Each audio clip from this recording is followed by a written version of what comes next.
Assalamualaikum warahmatullahi wabarakatuh. Sobat Muslim, transaksi merupakan suatu kesepakatan untuk tukar-menukar barang yang memiliki nilai dengan sukarela di antara kedua belah pihak, yakni yang satu menerima benda dan yang lain menerima sesuatu sesuai dengan kesepakatan yang telah dibenarkan oleh agama.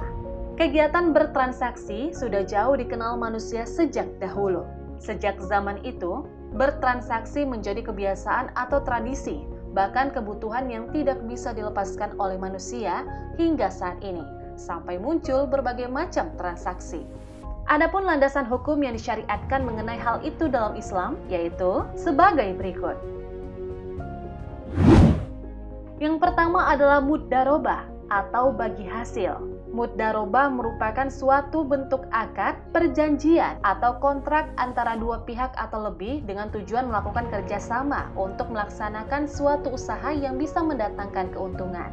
Kerjasama yang dijalankan itu berlandaskan prinsip profit sharing, yakni yang satu sebagai pemodal dan yang lainnya menjalankan usaha. Kemudian, keuntungan dibagi menurut bagian yang disepakati di awal akad dengan metode bagi untung dan rugi atau metode bagi pendapatan. Dalam Al-Quran dijelaskan, maka jika kamu tidak mengerjakan atau meninggalkan sisa riba, maka ketahuilah bahwa Allah dan Rasul-Nya akan memerangimu. Dan jika kamu bertaubat dari pengambilan riba, maka bagimu pokok hartamu. Kamu tidak menganiaya dan tidak pula dianiaya. Quran Surah Al-Baqarah ayat 279.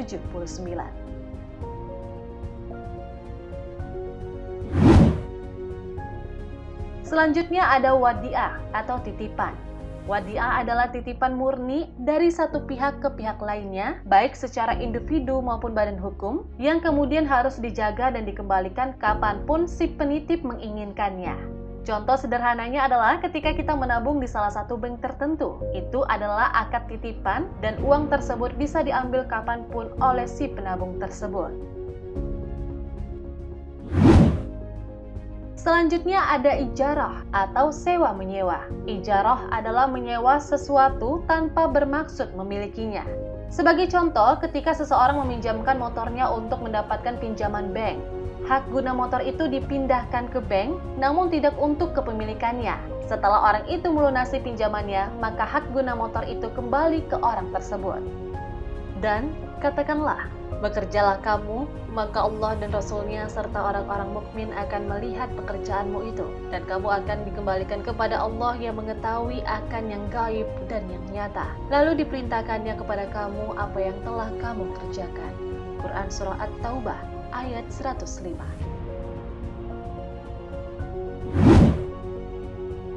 Jenis transaksi dalam Islam lainnya adalah ran atau gadai. Ran atau gadai adalah menahan harta peminjam atas pinjaman yang diterimanya, atau bisa juga diartikan dengan jaminan hutang. Sebagai contoh, biasanya menjelang Ramadan, masyarakat sering menggadai harta mereka yang berharga sebagai pinjaman uang yang nantinya akan dibelanjakan untuk keperluan Hari Raya Idul Fitri. Kemudian, peminjam bisa mengambil barang tersebut ketika sudah melunasi sejumlah uang yang dipinjamnya.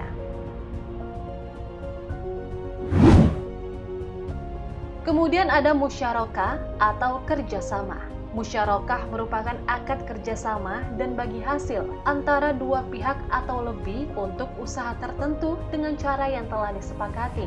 Seperti salah satu pihak memberikan kontribusi atau menggabungkan modal dengan kesepakatan hak-hak, kewajiban, resiko, dan keuntungan ditanggung bersama-sama. Dengan bagi hasil, ditentukan sejumlah modal dan peran masing-masing pihak. Selanjutnya ada salam atau pesanan. Salam merupakan jual beli yang penerimaan barang sementara ditangguhkan dengan pembayarannya. Contoh singkatnya adalah ketika kita melakukan pembelian menggunakan sistem pre-order atau memesan barang terlebih dahulu. Dan yang terakhir adalah qard atau hutang piutang. Qard atau hutang piutang merupakan akad pinjaman dan wajib dikembalikannya dengan jumlah yang sama pula pada waktu yang telah disepakati.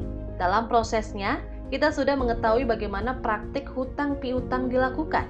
Tetapi yang sering terjadi di masyarakat adalah adanya bunga pinjaman yakni suatu tambahan sekian persen dari uang yang dipinjamkan. Dalam Islam, hal ini dilarang karena mengandung unsur riba. Untuk itu, bank syariah tidak menggunakan istilah pinjam ketika ada nasabah ingin mengajukan modal, melainkan akad kerjasama atau akad lainnya.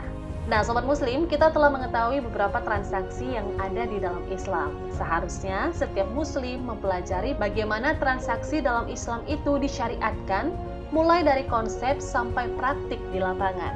Hal itu bertujuan agar selain dapat meraih keuntungan dunia, kita mendapatkan kebahagiaan di akhirat kelak. Karena apapun transaksi yang dilakukan sudah diridhai Allah Subhanahu wa taala. Wassalamualaikum warahmatullahi wabarakatuh.